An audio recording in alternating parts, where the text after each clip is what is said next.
Officer Waldman, there are a few follow-up questions I'd like to ask regarding the examination that the plaintiff's attorney just completed with you. With regard to the knife, there was no blood on it. That question was asked of you for an explanation. I'd like you to go a bit further to explain why you believe that to be the case. So your partner, thankfully, fortunately, was not so injured that the wound created a lot of blood. Okay, I understand that. And it's your belief that with the jacket, the shirt, the clothing, that when that knife blade was retracted, that the clothing wiped the blade clean. That is your explanation as to why blood not being found on that blade.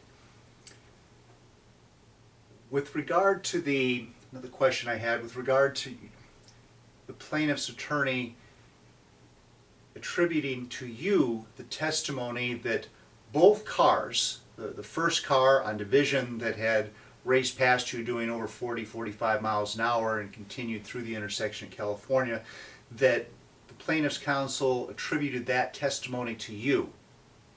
Yes, I understand. That was not your testimony, you're saying. Yes, that it was your partner, Officer Levy's testimony and not your own. So that correction needs to be made in the case here. Lastly, the question came that when you came around the back of your patrol car and saw Mr. Ramirez struggling with your partner, it was stated that your partner's testimony was that that grip was the best grip he's ever had in his life. Explain a bit more what happened.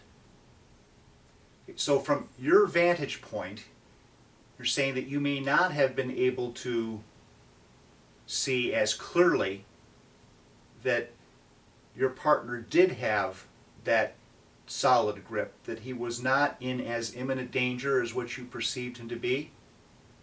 But you're saying that from your vantage point, it didn't look that way to you. And you're also saying that you did not have time to deliberate on this. It was believed that the potential death blow was just a moment away and that there was no time to do the TV heroics, going in, wrestling yourself with him or that. You simply needed to stop him immediately. I understand that.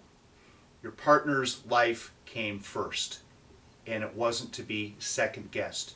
In your professional opinion, it was an imminent circumstance that required your use of deadly force as the city of Chicago has laid out.